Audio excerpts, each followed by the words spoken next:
Bună ziua frumoși miraci, bine ați venit dragii mei, astăzi facem o etalare specială pentru Valentine's Day. În această lună februarie avem această minunată să o numim sărbătoare americană despre iubire și vom încerca să vedem ce se mai arată pe plan emoțional pentru voi. În plus, în această perioadă, această etalare este valabilă, bineînțeles, pentru toți cei care aveți soare, lună, ascendent sau Venus în rac. Va fi o etalare scurtă, vom scoate 3 cărți de oracol și 3 cărți de tarot. Începem să vedem. Valentine's Day, ziua îndrăgostiților pentru raci. Prima carte care a sărit 10 de bâte. Interesant.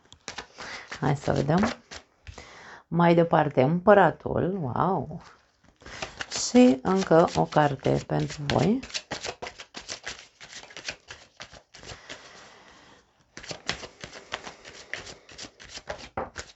Ok. 9 de cupe.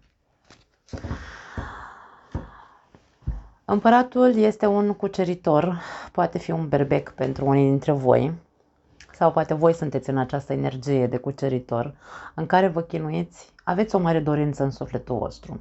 Că este vorba de, pentru cei singuri, vreți să cuceriți o persoană care nu prea se lasă cucerită, da? Și sunteți foarte, foarte stresați, da? Pentru alții dintre voi, dacă aveți deja o relație, poate că e o perioadă stresantă în legătură cu partenerul de viață. Aveți un partener dominant, poate fi un berbec sau un scorpion. Aveți un partener dominant, un partener care în loc să vă iubească, vă stresează. Da.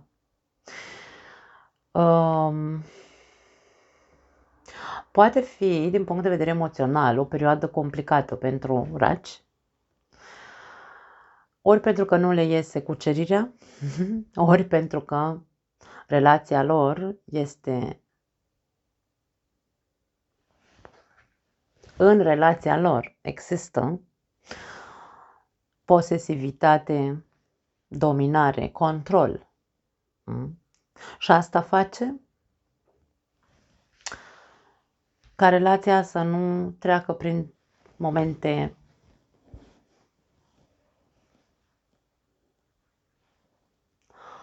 ușoare sau îl poate face pe rac să se gândească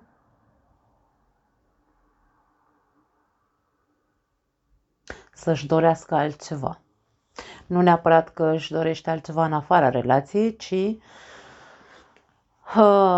racul va încerca să iasă din stresul la care este supus, îndreptându-se către el însuși, către interiorul lui, să-și dea lui singur momente frumoase pentru el, să-și ridice autostima, să-și dea anumite capricii, să-și facă anumite capricii, să-și cumpere niște lucruri care pe el îl umplu într-un fel sau altul emoțional. Hai să spunem așa, ca perioadă, da? Din punct de vedere emoțional, este o perioadă încărcată.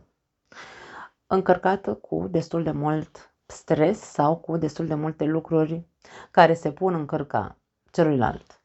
Ori tu pui încărca celuilalt, ori celălalt pune încărca ta anumite lucruri. Există foarte mult stres emoțional. Parcă nu se termină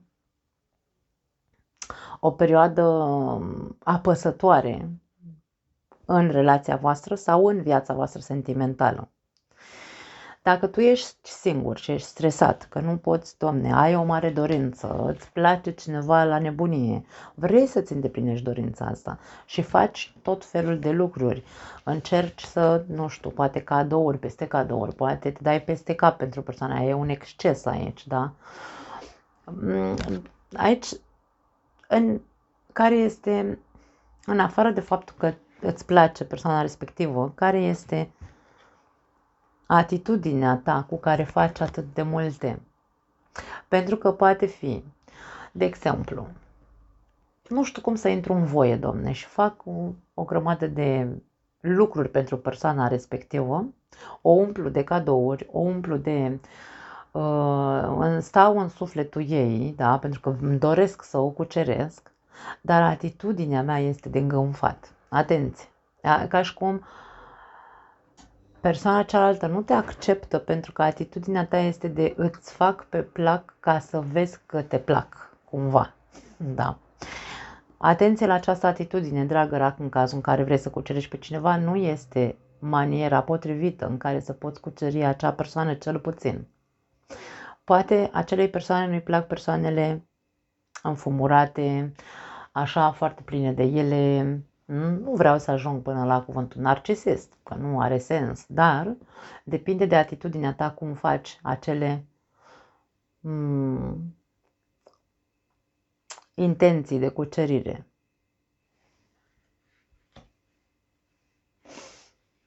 Hai să vedem îngerii iubirii, foarte interesant.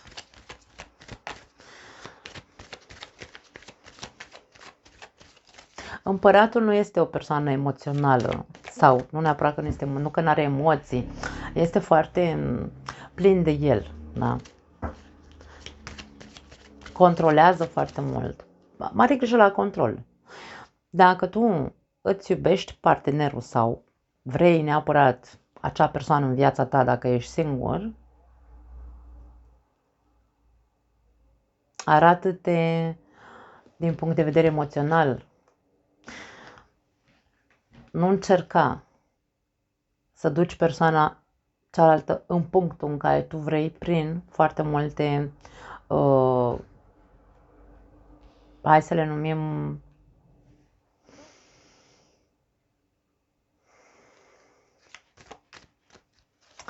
atitudini controlatoare și ca și cum eu sunt șeful aici și eu dau tonul, eu dau pumnul în masă. Atenție la acest aspect, pentru că te împiedică să ajungi la inima celuilalt dacă tu nu te deschizi. Atitudinea de împărat nu cucerește. Împăratul, atenție, ca fizic împăratul arată foarte bine, arată, ia uite-l ce frumos e. El știe că este un bărbat bine sau, mă rog, o femeie elegantă și puternică și genul de femei, de exemplu, dacă sunt în energia împăratului, sunt genul de femei care știu că pot avea orice bărbat. Sunt femeile alfa, cum s-ar spune, dar în același timp foarte impunătoare și mofturoase așa ele. Nu le intri în voie cu una și cu alta, da. Și de-aia vorbim atenție la atitudine în cazul în care, dacă tu ești femeie și ești în această poziție și există un bărbat care vrea să te cucerească, atenție la această îngânfare în care zice, în care îi spui chiar, îi arăți, sau dacă nu îi spui, este limbajul corporal al tău în care nimic din ce face omul ăla nu-ți convine. Nimic nu... Foarte multă moftureală îmi vine să spun aici. Poate că ar trebui să vezi un pic lungul nasului în cazul în care te regăsești în această energie. Na, sunteți liberi să mă înjurați, inclusiv de ziua îndrăgostiților. Hai să vedem ce vrea să ne spună oracolul îngerilor iubirii pentru voi. 3 cărți vrem de aici. Avem relație karmică în primul rând. Ok.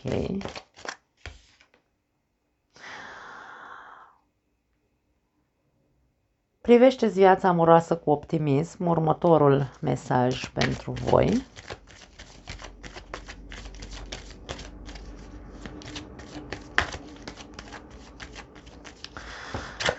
Ok, și mai avem, nu, au sărit prea multe, dar au sărit 2 în primul rând. Iubire sinceră și factori religioși. Ia uite ce interesant. Dacă sunteți singuri și aici vă chinuiți să cuceriți pe cineva sau cineva se chinuie să vă cucerească pe voi și nu vă ajunge la lungul nasului cumva, sau voi sunteți într-o atitudine de asta de macho alfa în care îi arăți celelalte că, vezi, Doamne, vrei să o cucerești, dar trebuie să te accepte așa cum ești tu. Vorbim despre o persoană karmică, vorbim despre o persoană de la care ai foarte multe de învățat. Vorbim despre faptul că ar trebui, într-un fel sau altul, să fii mai pozitiv și mai deschis din punct de vedere emoțional.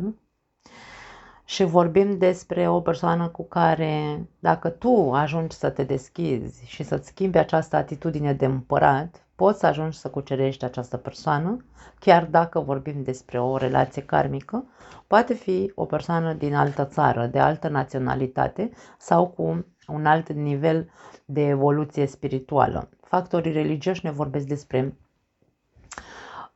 influența religiei sau a drumului spiritual. Inclusiv vorbim de diferențe de religii, în cazul în care se poate și asta, da? Dar vorbim despre o persoană care este sau poate fi iubirea vieții tale, da? Aici trebuie să aveți foarte mare grijă. Cei care vă regăsiți în această poziție a împăratului, e momentul să faceți niște schimbări și să vă arătați de fapt că iubiți și că vreți. Ce vreți de la celălalt, de la ce fel de relație vreți cu persoana asta.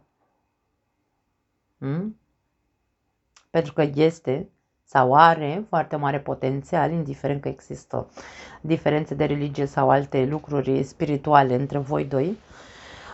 Dacă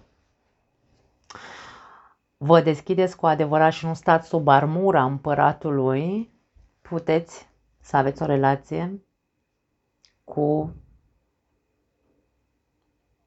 partenerul care poate fi iubirea vieții voastre. Da? Pentru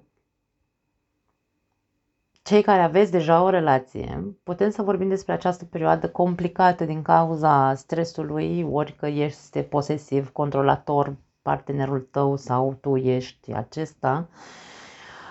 Dacă reușiți să depășiți, trebuie să, în primul rând, conștientizați că sunteți într-o relație în care există iubire sau v-ați iubit cândva. Da? V-ați iubit cândva. O relație care cu timpul s-a dovedit a fi o relație karmică,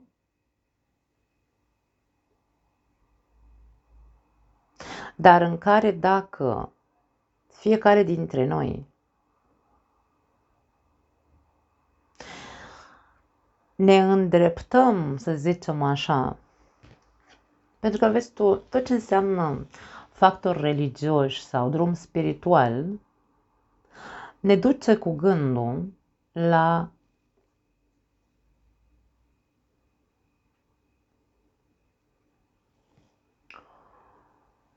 nu aș spune neapărat la biserică, dar la credință. La credință. Când avem credință și suntem optimiști și știm, Domne, eu am iubit persoana asta sau o iubesc încă, indiferent că relația noastră este una complicată, indiferent că este o persoană care mă controlează sau m-a controlat toată viața, nu are importanță, eu iubesc. Iubesc această persoană, este iubirea vieții mele. Trebuie să învăț să cred, să am credință, trebuie să-mi schimb comportamentul, să fiu și eu mai optimist, trebuie să fiu și eu mai deschis din punct de vedere emoțional, ca să învățăm odată ce trebuie să învățăm din relația asta. Ce lecții am avut în relația asta încât e momentul să le învățăm odată, ca să putem să ne reconectăm. Pentru că este prea mult stresul emoțional, trebuie să scăpăm de tot acest stres, de tot acest control, de tot acest... Trebuie să ne purificăm din nou, îmi vine să spun, relația dintre noi doi. Da. Cam asta este ceea ce pot să spun. Bineînțeles, aceste etalări n-au cum să și scurte, dar nici n-au cum să fie pentru toată lumea. Încercați să conștientizați dacă și numai dacă rezonați, sfaturile, să zicem, sunt pentru voi. Nu mai am altceva. O pupăcesc cu drag și ne vedem în următoarea perioadă. Ciao!